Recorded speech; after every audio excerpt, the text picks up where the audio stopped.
Hello बच्चों seventh part में हम सम्राट अशोक लिया था, यानी अशोक महान पाठ को लिया था।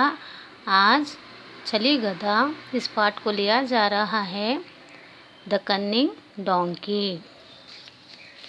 बच्चों, डोंकी यानी क्या? गधा मालूम है ना? गधा कितनी सेवा करता है, जो अपने शरीर पर इतना बोझ उठाता है और फिर भी थकता नहीं है ना बच्चों? आपको पता है ना बोझ कितना उठाता है? कौन? गधा। तो उसी की कहानी आज इसमें अपने को लिया जा रहा है। सुनिए बच्चों, टेक्स्ट बुक सामने रखिए और अच्छी तरह से इस पाठ को सुनिए।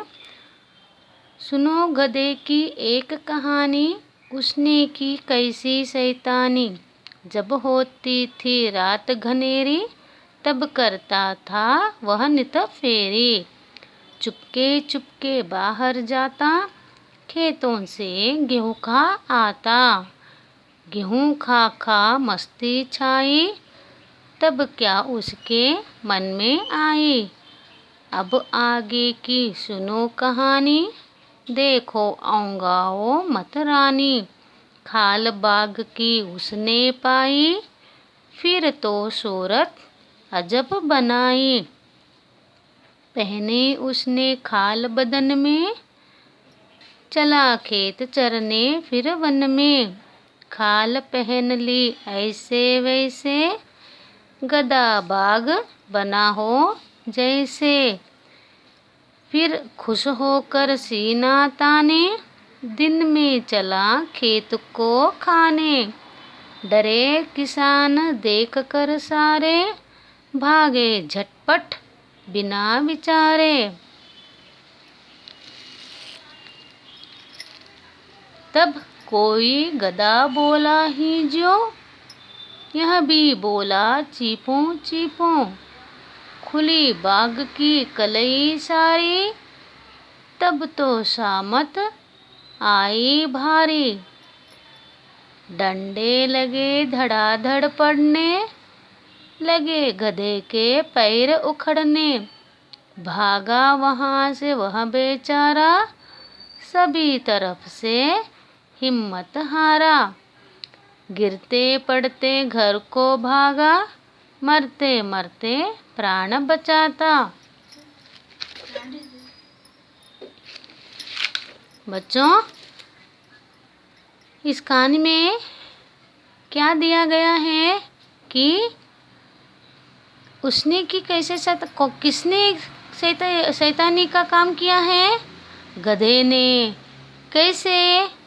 गधा रात के समय क्या किया करता था? खेतों में जाया करता था। नित फेरी यानी रोज फिरता था। कहाँ पर? खेतों में, घनेरी रात में। तो ऐसे धीरे धीरे चुपके चुपके से वो फिर खेतों में जो भी धान्य उसे खाता था, और फिर से वो चुपके चुपके से खेतों से बाहर आ जाता था। और उसको उन खेतों में से जो भी धान्य मिलता था, गेहूँ, चावल, ज्वार वगैरह, इस तरह से खा के उसके अंदर मस्ती आ जाती थी। किसके अंदर? गधे के अंदर। वो मस्ती से ऐंठता हुआ आ रहा था। तब क्या उसके मन में आ गई? तब उसको एक ख्याल आया और वह सोचने लगा कि मैं बाघ यानी टाइगर का स्किन पहन लूँगा और मेरी सूरत उस समय अजब दिखेगी। तो उसने यह ख्याल सोचते हुए बाघ का जो स्किन है उसे अपने बदन पर पहन ली। बदन यानी शरीर पर पहन ली। बच्चों, यहाँ पर दिख रहा है, देखो चित्र को। गधा कैसा, इसे टाइगर का ऐसा स्किन पहन लिया ना, तो वैसा उसको एक सुझाव आया और उस प्लान से वो क्या किया, ऐसा बाघ का एक स्किन शरीर पर डाल लिया। उसके बाद पहनी उसने खाल बदन में, चमड़ी, खाल यानी चमड़ी, बदन यानी शरीर पे। चला खेत चरने फिर वन में। फिर नेक्स्ट डे वो आया, लेकिन गधा रात के समय नहीं, अब दिन के समय आने लगा, मॉर्निंग ही। क्यों? क्योंकि वो सोचने लगा अब मैं डोंकी नहीं हूँ, मैं टाइगर का स्किन पहन लिया ना, इसलिए किसान मुझे देखकर डर जाएंगे और मुझे इस तरह से अच्छी तरह से पूरे धान्य को मैं आराम से खा लूँगा। कोई मुझे नहीं क्या करेगा, कोई मुझे नहीं मार सकेगा, उल्टा मुझे देखकर डर कर भाग जाएंगे। ऐसा गधा प्लान किया था। पर क्या हुआ, पहनी उसने खाल बदन में, चला खेत चरने फिर वन में। खाल पहन ली ऐसे वैसे, गधा बाघ बना हो जैसे। ऐसा पहन लिया कि वह उसका चेहरा पूरा ढका हुआ नहीं हुआ। बाघ का जो स्किन वो चमड़ी पहना हुआ था, लेकिन बच्चों यहाँ दिखाई दे रहा उसका जो चेहरा है, बाघ का चेहरा उसके गधे के चेहरे को पूरा ढक लिया नहीं ना। तो यहाँ पर अधूरा अधूरा दिख रहा था। ये देखो उसके गधे के पैर दिख रहे इधर, लेकिन बाघ का पैर पूरा नहीं आया, चमड़ा अधूरा ही आया बाघ का। तो इस तरह से आधा बाघ का चेहरा और आधा गधे का चेहरा। लेकिन गधा इसको समझ ही नहीं पाया और वो खुश हो गया कि मैं बाघ का चमड़ा पहन लिया। तो लेकिन आधा शरीर दिख रहा था, वो इसको पहचान नहीं पाया, यानी समझ नहीं पाया कि मेरा आधा शरीर दिख रहा है। गधा बाघ बना हो जैसे, ऐसा लग रहा था या कि मैं बाघ हूँ और मुझे कोई ही नहीं मार सकेगा। यही धुन में वो सवेरे यानी मॉर्निंग खेत में आया। फिर खुश होकर सीना ताने दिन में चला खेत को खाने। सीना तान का ऐसा रौब से वो आया और खेत को खाने चल खेत में आ गया। डरे किसान देखकर सारे भागे झटपट बिना विचारे। किसान बेचारे क्या करते थे, वो बिना सोचे समझे, ऐसा लग रहा था उन किसानों को, अरे बाघ खेतों में आ गया, अब हमारा खेत पूरा नष्ट कर देगा, पूरा अनाज हमारे पूरा बेकार हो जाएंगे। इस तरह से बिना सोचे समझे किसान क्या करे, वहाँ से भागे झटपट, सोचे नहीं कुछ नहीं, भागने लगे। तब कोई गधा बोला ही जाऊं, यह भी बोला चीपो चीपो। तभी गधे की आवाज़ एकदम उसके मुंह से निकल गई, चीपो चीपो। खुली बाघ की कलई सारी। तब बाघ की कलई उसकी सारी क्या हो गई, उसकी यहाँ पर चाल नहीं चली और वहाँ अपनी पहचान अपने चीपों चीपों से बता दिया। तब तो सामत आई बारी, तब मुसीबत आ गई डोंकी को। अरे मैंने तो चुपी से आवाज़ निकाला, मेरी बहुत गलती हो गई। यहाँ पर डंडे से धड़ाधड़ पड़ने लगे, गधे के पैर उखड़ने।